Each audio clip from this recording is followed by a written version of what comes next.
It is not a free fall. It cannot be a free fall, meaning to say that if you want to be an entrepreneur, you really need to ask yourself 10 times, do you have the right support system or not?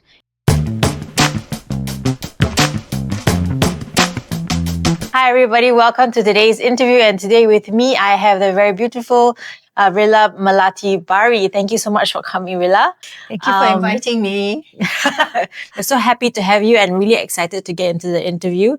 So for those that are not aware or who are not familiar with Rilla, Rilla is an entrepreneur. She's also a celebrity and also bilingual author. She's the chief monster at her education company called Mini Monsters. So can you share with us the context of your journey? How did you get into this business in the first place? I've always been interested in books and education. Yeah. So when I was an undergraduate, while my peers were giving tuition, I kind of got myself into being a part-time speech and drama instructor. So I was sent to schools by different companies to actually conduct speech and drama programs for kids. And in the course of doing that, I kind of realized that, hey, the need for children to actually speak well in their mother tongue instead of English. They are already good with English. They just want to be a bit more fluent in the language. But with mother tongue, they don't even speak the language at home. Okay. And at that time, I was quite concerned with Malay kids not being able to speak Malay. And this was in the 90s, at the beginning of the era where we have more Malay parents speaking English at home. That kind of grew my interest to somehow on my own to start planning for a Malay speech and drama program. And coming from a television background, because I was a child star growing up on Malay TV. And then when I was 7, I was given my first speaking role. A studio became my school. I learned how to read, write, memorize things, work with adult actors. So when I graduated, I had a corporate job for 4 years, for a good 4 years. Yeah, and then I got married. I started thinking of having children, right? So then I say, hey, maybe I should revive this whole idea of doing that speech and drama thing. So resigned from my corporate job and then got myself full time into planning for doing speech and drama that goes to schools. At that time, I was working with another partner. My first company was called Stage Hands Private Limited. And I realized that there's just hardly any resources for children who are uniquely bilingual. The Singapore kind of kids was going into JB to get books for my kids. Eventually, when I gave birth and my kid was a toddler, I'm like, not enough material.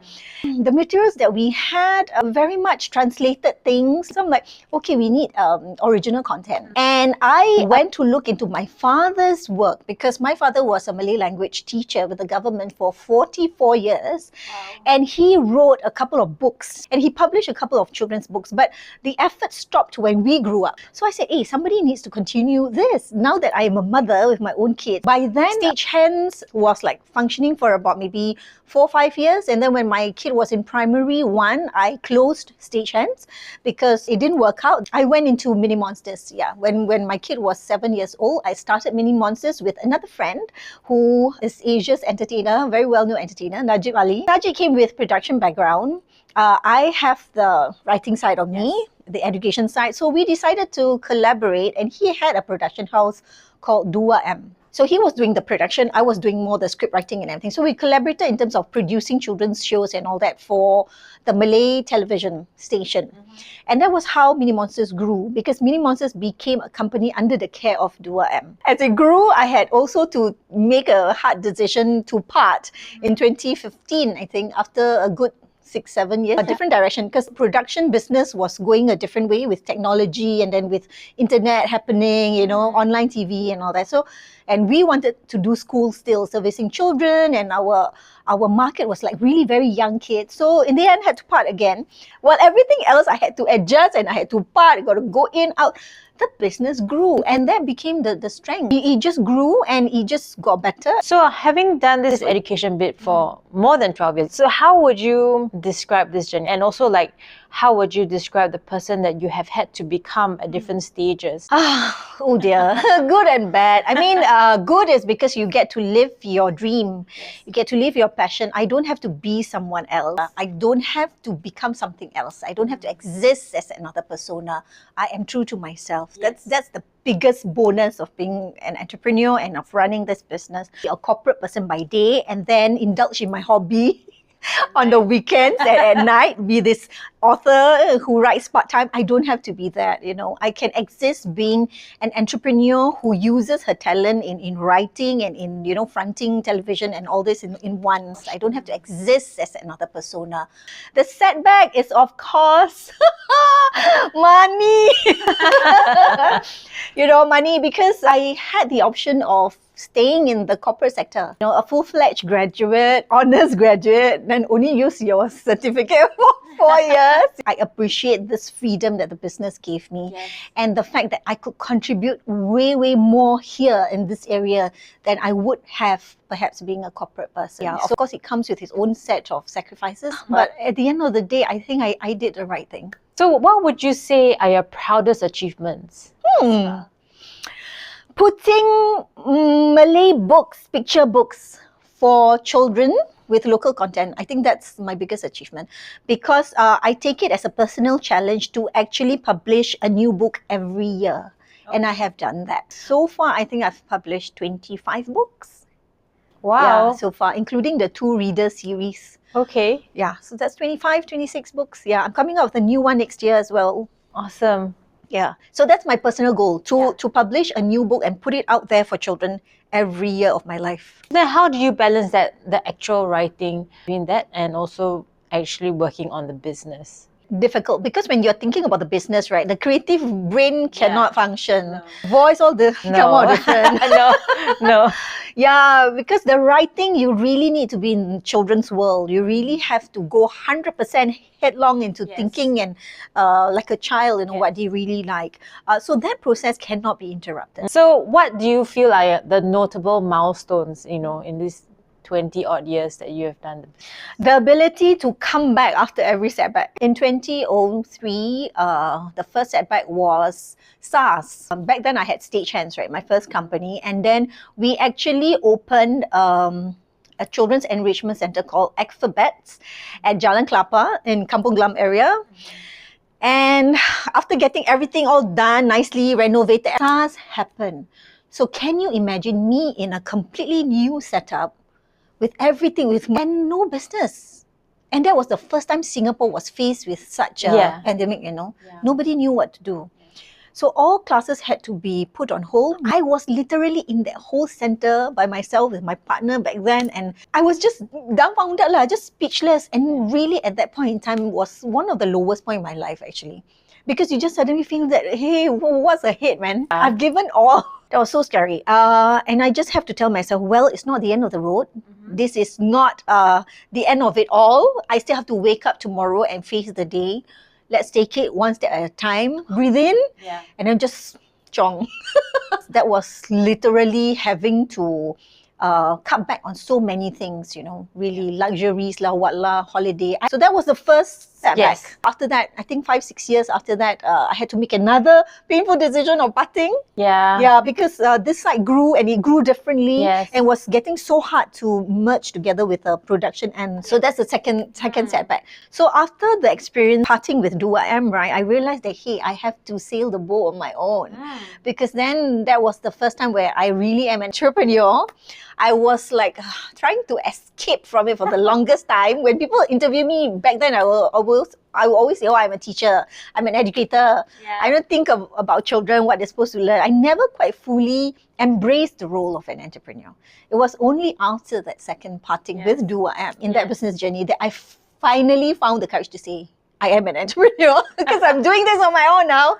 What kind of mindset change did you have to do to finally step into the shoes of an entrepreneur? Because it can be really scary. How did you psych yourself up to, do this? Or is it because you had no choice? I psyched myself up by telling myself that it cannot be worse than how I started. Because logically, it just can't.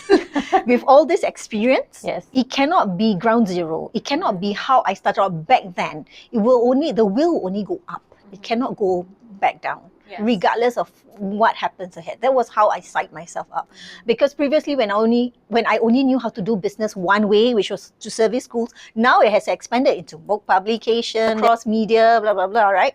So I said, I shouldn't be scared because I think I've grown, and in fact the company has grown to be bigger than me. So when you were managing your business, how did you manage your relationship with your son? I left a lot of the looking after to my parents. But I do spend time with him every day and also during the weekend. Okay, the best part was because I was running a school, so I could bring him. So even with my first business setup, which was Stagehands Acrobats, he comes to the school. So whatever classes, I'll plonk him in because I go into that business also because I was a mother, right? Yes. I mean, because I'm a mother with a toddler at the time, and he gets involved in everything. The not so good thing is because he is so exposed to all these things, right? It takes away the magic. Like for example, like when he sees cartoon or like Teletubbies, anything mascot, right? He knows there's somebody inside because he follows me to work and things like that. Yeah, so it takes away the magic. So he approaches things in a very practical kind of like, he reacts quite differently to other kids. And because of that, he's not interested to go into the arts because he sees everything from behind the scene. When you had to spend time away from him though, did you have all this mother's guilt? Yeah lah, I guess all mothers would lah. All mothers would. And I tell myself, thank God I only have one kid. So the guilt is not like double, quadruple, triple. But I make it up by telling myself that I work because of him. So every time at the end of the year, I make it a point, right? No matter how much money I save, we have to go for a holiday. It doesn't matter even if it's to Indonesia, to the nearest country, to somewhere that's not so fanciful, doesn't matter. But as long as I do take him somewhere and he has that complete time with me. So that has been a pattern, whether I realize it or not, it has been a pattern. Being a single mom and an entrepreneur, what would you say to women who are also single moms and entrepreneurs, so that you can encourage them on their journey? Okay, very important. It is not a free fall. It cannot be a free fall. Meaning to say that if you want to be an entrepreneur, you really need to ask yourself 10 times, do you have the right support system or not? In my case, I have very good support system in terms of having very supportive parents. Parents who are there to like catch me at any point in time. And I only have one child, and the child is fully, the custody was on me. So I don't have to worry about, do I have to go back and forth in court, having to decide on schooling. That part of it was clear. So I had all these things which made it easier for me to function. It cannot be whim and fancy. And of course, the other thing that made me stand by my decision is the fact that I actually have a degree from a university. So should anything happen, right, there's always that safety net for me to fall back on. Like I can always go back to corporate sector and, and earn a salary every month. Junior position is okay, but you be realistic about it. You don't have to die being an entrepreneur. You have to be mobile and adaptable enough to how life will take you. So I think single mothers need to ask themselves this. And you also have to ask yourself 100 times whether you are doing this because you really want to and you know you have the talent to do it, or because you want to prove a point. It's never about validating yourself. It should be really because you really have the solution to make something better, to contribute to making a change in that area. Have you had at any time, any part of your business journey feel like you have arrived? No. No. Yeah, no. Long way. long way to go. Yeah. I'm sure you also, at different points in the journey, take time to relish what you have achieved. Now, actually, with the pandemic and everything, when things just automatically slowed down, it was the best time ever.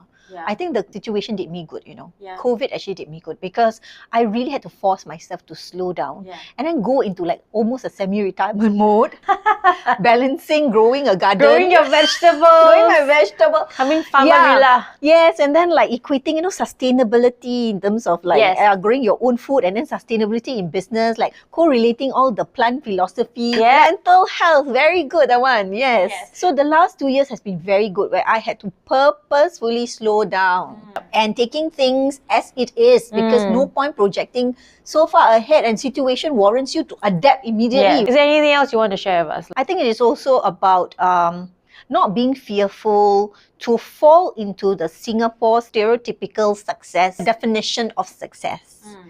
Because in Singapore, if you say you're an entrepreneur, people will always associate you with wealth, and then you can have tea at TWG every other day, carry a branded handbag, meet certain people, wear certain clothes. Actually, it's not that. at all. Yeah. I still live in a HDB flat. I drive when I can. I also take public transport. But where you can create impact is in really putting out the work out there that is useful for your community, that really has an impact on Singapore. Because the day that I'm gone, right, Mini Monsters will stay. It can go on for many, many more years, even Yes. without me. The books that I would have left behind can be reinterpreted for many generations to come. The way the language would have been viewed, the possibilities of doing things with the language, as we have shown what can be done, can be a model for other people to follow and to. So yeah, so I think that having that vision in mind is important. Okay. So that means you don't fall into a stereotypical definition of what success is in Singapore. Because in Singapore, us being so compact, right, it's so easy to see what the other person has, you know, in terms of ownership. Yes. And then you feel that every other year you need to upgrade in a certain place, in a certain way. Yeah. When actually it's not necessarily so. The upgrade can always be about you being better, Yes. you giving more to the community. Has there been any pieces of advice from that you have received that has brought you this far in your entrepreneurial journey, or that has been very effective for you? Any piece of advice from anybody that you've received? A lot lah. Actually, a lot. Never doubt yourself. Learn to trust your instinct, and then know when to stop.